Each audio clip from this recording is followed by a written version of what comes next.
Hi, everyone.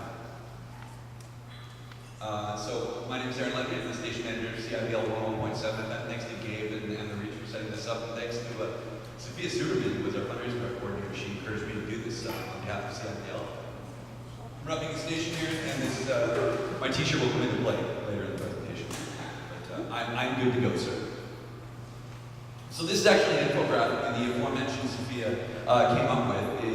I ended up at our gala a month ago, presenting that on stage right over here in front of some of the Star Wars films. But what it shows is pictures. What it shows is 10 years of the development of CIBL. Hopefully, right around here,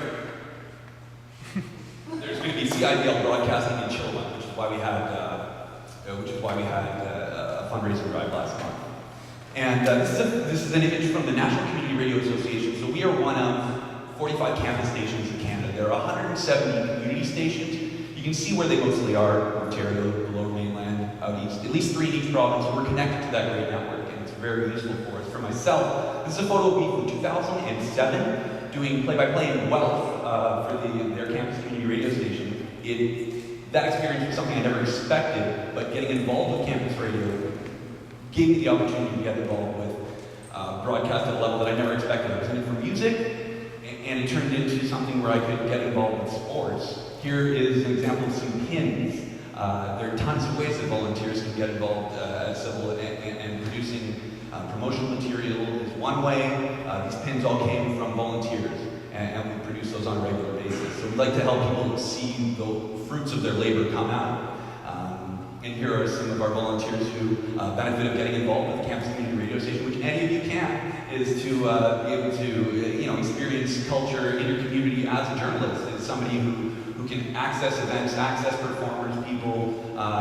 These folks went and took a table to the Mission Folk Fest for free, but represented CIBL while they were there as pirates. This is derived when they recently played at Squamish Festival. This photo was taken here at the gala. They won our Battle of the Bands, and then they came to support, which is important for me. The people who we're promoting also support the fact that we do what we do. They realize that we're a resource that they really appreciate. Ed Wilson has been involved with me in the Fraser Valley here for, I think, about 40 years now. He's been a professional radio newsman. He worked with Red Robinson in the 70s. He worked for the Abbey News as an editor as well. And it's really valuable for us to have him involved with CIBL. He provides a little bit of guidance for younger people. He still wants to stay involved with community radio. He wants to be involved in journalism. Replay Board Shop is a local business downtown, and they contribute to our fundraising drive with these kinds of board and a sweatshirt, just in-kind offers that we could offer to donors.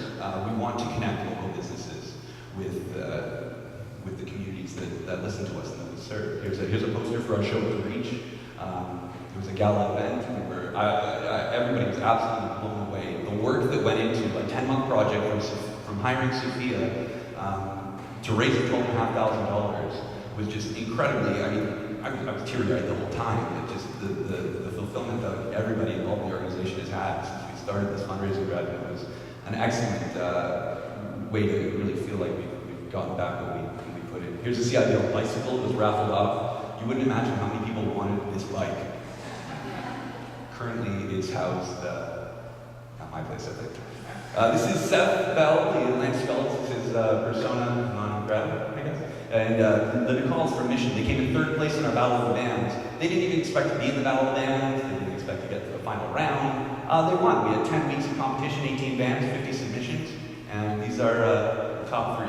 So we're making actually some of those pins for them. This is a really terrible photo, but what we did was we had a drive-in film, a drive-in movie night at UFB. This is on the side of the Envision Athletic Center, and we had about 30-40 cars come out, or 30-40 people come out, and we showed a skate film, a skate documentary about some local BC filmmakers who followed a skateboard tour across the country. The Khalsa Nuance Society over on South Fraser Way, they donated actually $500 towards the fundraising drive. We went to have a community poetry reading in Punjabi just for one day. It was going to be a couple hours. I didn't expect it to be a money maker. We ended up pulling in $1,000 because of the support we received from the community, and because of how much they appreciate what we've done for the Punjabi community and literature in the valley. Yes Man Jr., the fella behind the drums here, he actually designed this T-shirt. He's 17 years old, and he was a Battle of the Bands finalist. Sorry, playoff contender. And he'll be doing actually co-op our news. So your daily news updates from CIBL on 101.7 starting in January will be done by this 17-year-old go-getter, Domo Jerzak. I think they might be playing at the Reach sometime soon. It feels like one of the 27s, I don't know. It's great to give younger kids like that a chance to get involved. I'm really impressed by the fact that they do a lot of the community. They organize shows, they support us, and it's important that we give them an opportunity to do that. That's what CIBL is all about. That's what community radio is all about, giving people an opportunity to get involved. Here's us at the Canada Day Parade. It's important for me to show that we're promoting ourselves as much as possible for the volunteers. They put a lot of work into it. They need to see that we get back. So when we represent ourselves in the community, I think it's really important for the volunteers to see that we're proud of what they do. David Barsamian, he hosts a show called Alternative Radio. It's a political leftist program. This is what much of the National Campus Community Radio Association is focused on. Alternative media, alternative news. This is from him in Winnipeg at our national conference. I said we're connected to these people across the country, people who volunteer with us, have the opportunity to get involved in other stations, and there are no barriers. We are not student-based. All of these bands, only few of them, these all participated in our Battle of the Bands, few of them had students. And we're there to serve the community, our campus and community radio station. This is the bracket that we made up for our Battle of the Bands. Cycling for Diversity, we actually have the finishing party or the finale party here at the Reach for Cycling for Diversity. This is us in Victoria, Ken Perar in the center, and Serena Durson to his left. We went to, I think, 27 different stops, 10 cities proclaimed Cycling for Diversity Week.